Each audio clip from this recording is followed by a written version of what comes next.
Shalom, salam sejahtera bagi kita semua. Bagaimana keadaan Anda, saudara sekalian? Saya berharap Anda semuanya sehat walafiat dan tetap hidup dalam damai sejahtera dan hidup dalam pemeliharaan Tuhan. Pada saat ini, saudara sekalian, kita akan merenungkan kebenaran firman Tuhan dengan pokok bahasan, ku bentangkan Injil untuk bangsa-bangsa.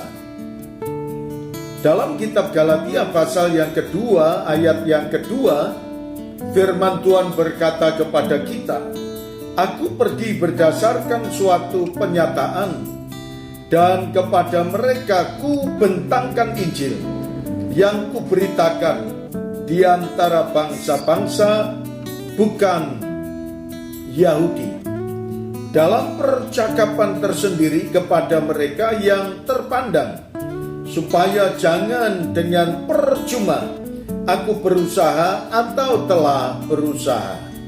Saudara sekalian, apa yang disampaikan Paulus rupanya ada dasar yang kuat seperti yang tertulis dalam kitab Markus pasal yang pertama, ayat yang pertama.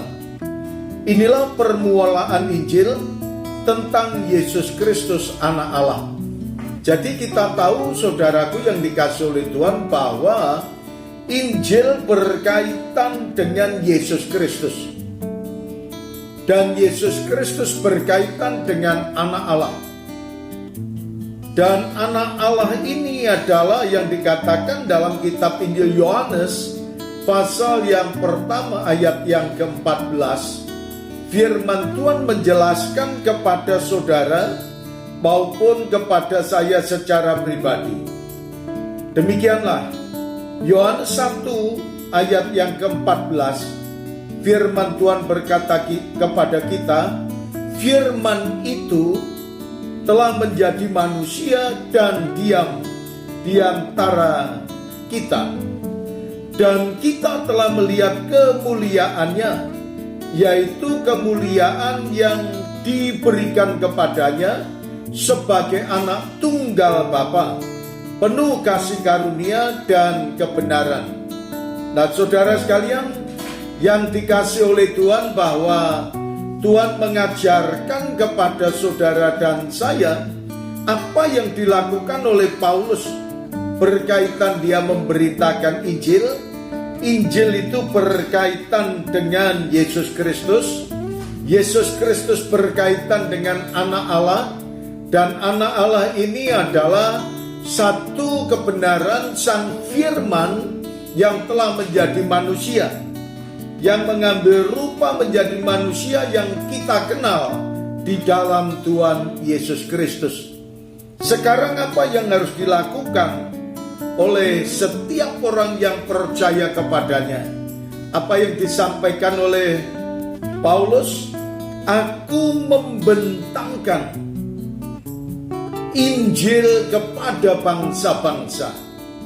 Jadi membuka kesempatan mewartakan kebenaran Injil ini kepada bangsa-bangsa.